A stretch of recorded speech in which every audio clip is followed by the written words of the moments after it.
મિત્રો, સ્વાગત છે ફરી આજના તાજા હવામાન સમાચાર વિડીયોમાં। તો આજે તારીખ 23 નવેમ્બર 2025 અને વાર થયો છે રવિવાર। ત્યારે રજાના દિવસે વાત કરીએ તો આજે હવામાન સમાચાર મિત્રો છે તે જાણવાના છે કે ગુજરાત રાજ્ય ઉપર હજી મોન્થા નામનું વાવાઝોડું છે, તેની કળ નથી વળી। ત્યાં આગામી 25 તારીખ આજુબાજુ છે તે બંગાળની ખાડીમાં વધુ એક વાવાઝોડું છે તે ઊભું થયું છે અને તેની પ્રબળ સંભાવના દેખાઈ રહી છે। આ સિસ્ટમની અસર ભાગરૂપે મહારાષ્ટ્ર, કોકણ અને ગોવામાં વરસાદની આગાહી છે તે કરવામાં આવી છે। જોકે હવામાન ખાતાના જાણકારોના કહેવા મુજબ દક્ષિણ ગુજરાતમાં પણ માવઠું થાય તેવી શક્યતા છે, એટલે કે ગુજરાતમાં 48 પછી આ સિસ્ટમ વધુ પ્રભાવશાળી બનશે। હવે હવામાન ખાતામાં જણાવ્યા મુજબ બંગાળની ખાડીમાં સાઉથ ઈસ્ટ દિશામાં આવતીકાલે લો પ્રેશર સિસ્ટમ છે તે ઊભી થશે અને ઊભી થતા પછીના 24 કલાક તે ડિપ્રેશનમાં પરિવર્તન થઈને વેસ્ટ, નોર્થ અને વેસ્ટ દિશામાં છે તે ગતિ કરશે અને 48 કલાક પછી સિસ્ટમ વધુ પ્રભાવશાળી બનશે અને વાવાઝોડામાં પરિવર્તન થાય તેવી પણ આશંકા વ્યક્ત કરવામાં આવી છે।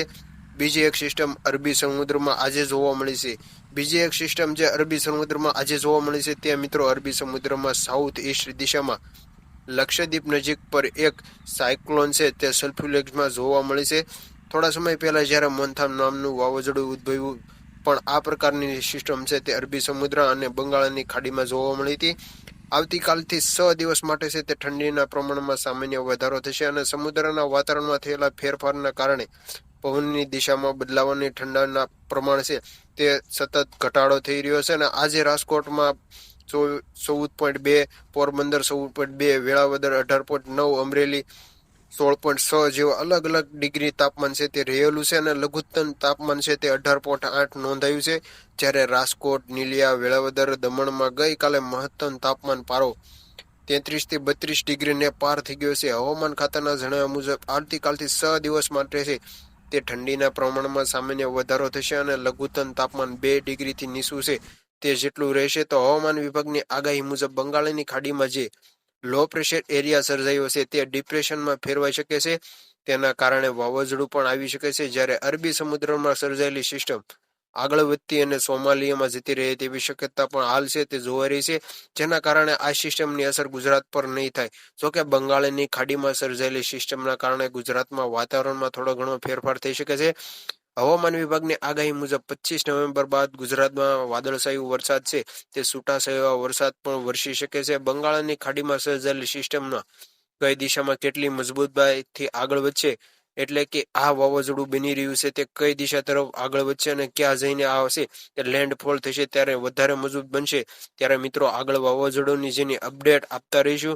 જોકે વાવાઝોડું ગમે ત્યારે દિશા પરિવર્તન કરી શકે છે, એટલા માટે અત્યારે આ વાવાઝોડાને લઈ અંદાજ લગાડવો છે તે આપણા માટે થોડું મુશ્કેલ બન્યું છે। બંગાળની ખાડીમાં એક નવી સિસ્ટમ સર્જાઈ છે અને રચાઈ રહી છે એવો અંદાજ એવો મિત્રો છે કે હાલના એવો અંદાજ છે કે 21 નવેમ્બરના અંત સુધીમાં 22 નવેમ્બરની શરૂઆતમાં દક્ષિણ પૂર્વ બંગાળની ખાડી અને દક્ષિણ અંદમાન પર છે તે એક નીચા દબાણના વિસ્તારમાં વિકસી શકે। ક્લાઇમેટ વેધરના અહેવાલ મુજબ આ સિસ્ટમની રચના પછી સતત મજબૂત બનશે, તે પહેલા ઊંડા ડિપ્રેશનમાં ફેરવાશે, પછી ચક્રવાતમાં તોફાનમાં ફેરવાઈ શકે છે। અને મિત્રો આ અહેવાલ એવું પણ જણાવ્યું છે કે વાવાઝોડામાં ફેરવાયેલા પછી તે પૂર્વ કિનારા તરફ આગળ વધી શકે છે। સૌથી મોટી અસર તમિલનાડુ, આંધ્રપ્રદેશ, ઓડિશાના અનુભવી શકે છે। ઠંડીની વાત કરીએ તો હવામાન વિભાગની આગાહી છે કે આપણે જાણીએ કે લઘુત્તમ તાપમાન આગામી 3 દિવસ દરમિયાન છે તે 2 ડિગ્રીથી નીચું છે તે સેલ્સિયસમાં વધારો થઈ શકે છે। ત્યારબાદ આ પ્રદેશમાં કોઈ મોટો ફેરફાર થવાની શક્યતા નથી। આજે અમદાવાદ અને તેની આસપાસના વિસ્તારોમાં મુખ્ય સ્વચ્છ આકાશ છે તે રહેવાની સંભાવના છે। આજે લઘુત્તમ તાપમાન 15 સેલ્સિયસ રહેવાનું છે। સાઇમેટ વધારે હોય તો વાવાઝોડું રસાય 27 થી 29 નવેમ્બરની વચ્ચે જમીન પર ટકરાઈ શકે છે। હવામાન શાસ્ત્રીએ કહ્યું છે કે વાવાઝોડું વિશે ચોક્કસ માહિતી ત્યારે જ મળશે જ્યારે સિસ્ટમ 14 નવેમ્બર આસપાસ ડિપ્રેશન અને ડિપ્રેશન સ્તરે છે પહોંચે તો તે રચના છે તે આવી શકે છે। તો આ સિઝનમાં બંગાળની ખાડીમાં બીજું ચક્રવાત તોફાન છે તે આવી રહ્યું છે। આઈએમડી અનુસાર 22 નવેમ્બરના રોજ દક્ષિણ પૂર્વ બંગાળની ખાડી પર એક નીચા દબાણના વિસ્તારોમાં છે તે બનવાની સંભાવના છે, જે 26 નવેમ્બર સુધીમાં ડિપ્રેશનમાં તીવ્ર છે તે ધારણ થશે અને ત્યારબાદ ગુજરાતમાં પણ વાતાવરણમાં પલટો આવી શકે તેવી શક્યતા છે અને ચક્રવાત મોન્થા તબાહી મચાઈ ગયું છે। તે પહેલા મિત્રો તીવ્ર ચક્રવાત તોફાન મોન્થા લેન્ડફોલ થયું હતું અને સાઇમેટ વધારાના અહેવાલ મુજબ અંદમાન નિકોબાર ઉત્તર બંગાળની ખાડીમાં બનતા તોફાન ઘણીવાર ઓડિશા પશ્ચિમ બંગાળ તરફ પણ છે તે આગળ વધતા હોય છે. હાલમાં જે સિસ્ટમ બની છે તે શિષ્યવૃત્તિ ખૂબ જ નજીક છે, જેના કારણે તમિલનાડુ આંધ્રપ્રદેશ તરફ વળે તેવી પણ હાલમાં શક્યતા જોઈ રહી છે. મિત્રો વાત કરીએ તો ચક્રવાત સેનિયરનો ભય જે ત્યારે આગળનો લાગી રહ્યો છે, તો મિત્રો સાઇમેન્ટ વધારે ન મતે તો કોઈ વાવાઝોડું વિકસે છે તો તેનું નામ સેનિયર રાખવામાં આવ્યું છે. આ નામ સંયુક્ત અરબી સમુદ્ર છે જે તેના આટલા અરબી સમુદ્ર દ્વારા રાખવામાં આવ્યું છે. ત્યારે મિત્રો જે આ તમને ડિપ્લેશન કરવામાં વાવાઝોડું હું તમને શો કરી રહ્યો છું, તે હાઇલેન્ડ કરી રહ્યો છું, એ વાવાઝોડું મિત્રો જે બનશે છે તે ગુજરાત તરફ આવશે. તો વાવાઝોડું છે તે અરબી તરફથી નામ આપવામાં આવ્યું હતું અને સેન્યાર નામનું વાવાઝોડું છે તે મિત્રો જે જોઈ લો વાવાઝોડું બનતું હોય છે, તમામ વાવાઝોડાને નામ આપતા હોય છે અને તમામ અપડેટ તમને ખ્યાલ જ હશે. આના પહેલા જે વાવાઝોડું આવ્યું હતું તે વાવાઝોડું નામ મોન્થા હતું અને એની પહેલા જે આવ્યું હતું તેનું નામ ખબર ના હોય તો જણાવી દો કે બિપોરજોય નામનું વાવાઝોડું તેને ગુજરાતમાં હાહાકાર મચાવી દીધા છે અને દિવાળીના વેકેશન માંથી જે સેનિયર નામનું જે વાવાઝોડા એ પણ છે હાહાકાર મચાવી છે અને ખેડૂતોને ભારે નુકસાન કર્યું છે.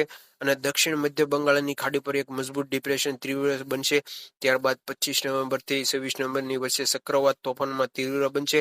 જોકે હવામાન શાસ્ત્રીએ સ્પષ્ટતા કરી છે કે નિષેધ દબાણ ક્ષેત્ર તોફાનમાં વિકસે કે કેમ કે તે ચિત્ર હજુ સ્પષ્ટ નથી, કેમ કે બંગાળની ખાડીમાં સિઝનનું બીજું ચક્રવાત જોડાવામાં આવ્યું છે. શક્યતા છે કે હવામાન વિભાગની આગાહી મુજબ દક્ષિણ પૂર્વની ખાડીમાં એટલે કે BOB એટલે કે દક્ષિણ અંદમાન નિકોબારની નજીક નીચા દબાણમાં વિસ્તારમાં વિકસી રહે અને આજે મોડી રાત્રે અથવા શનિવાર સુધીમાં છે તે ચક્રવાત વાવાઝોડામાં ફેરવાઈ શકે છે. હવામાન વિભાગની આગાહી મુજબ 3 રાજ્યો તમિલનાડુ, આંધ્રપ્રદેશ અને ઓડિશામાં ભારે વરસાદની આગાહી છે તે કરવામાં આવી છે. હવામાન વિભાગે નિષ્ણાત મધ્યપ્રદેશની આસપાસ વિસ્તારોમાં શીલ લહેરની સ્થિતિ માટે પીલો ચેતવણી છે તે એટલે કે યલો એલર્ટ છે તે જાહેર કર્યું છે.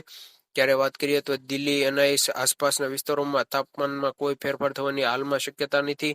હવામાન વિભાગની આગાહી મુજબ શુક્રવારે મોડી રાતે એટલે કે આજે શનિવારની રાતે છે તે મોડી રાત સુધીમાં દક્ષિણ પૂર્વ બંગાળની ખાડીમાં એટલે કે BOB દક્ષિણ અંદમાન નિકોબારની નજીક નીચા દબાણ વિસ્તારોમાં છે તે ભારે સિસ્ટમ છે તે લાગુ થશે અને અપેક્ષા છે તે 27 થી 19 નવેમ્બરની વચ્ચે તમિલનાડુ, આંધ્રપ્રદેશ અને ઓડિશામાં ત્રાટકવાની છે. ત્યારે પૂરેપૂરી શક્યતા અત્યારે હાલ ધારણા સેવાઈ રહી છે. સોમનાથ પછીનું મોન્સૂન પછીનું બીજું વાવાઝોડું છે તે આવી રહ્યું છે. ત્યારે તમને વિસ્તારથી જણાવી દઉં કે ગુજરાતમાં હાલ કોઈ ભય નથી, કારણ કે જે સેમિનાર નામનું વાવાઝોડું છે તે તમિલનાડુ, ઉત્તર પ્રદેશ અને પશ્ચિમ દિશા તરફથી છે તે વયું જવાનું છે અને ગુજરાતમાં છે તે હાલમાં કોઈ પણ પ્રકારનું છે તે અપડેટ નથી, કારણ કે જે વાવાઝોડું બન્યું છે તે જ્યારે જમીન સાથે ટકરાશે ત્યારે જ તેનો પૂરેપૂરો અનુમાન લગાવી શકે છે અને અંદમાન નિકોબારના નીચલા વિસ્તારોમાં પણ છે તે ભારે તબાહી થઈ શકે છે. તો આજના જો હવામાન વિભાગની માહિતી સારી લાગી હોય તો ખાસ તમારા મિત્રો સુધી શેર કરજો. મળીએ નવા વિડીયો સાથે. જય માતાજી, જય દ્વારકાધીશ.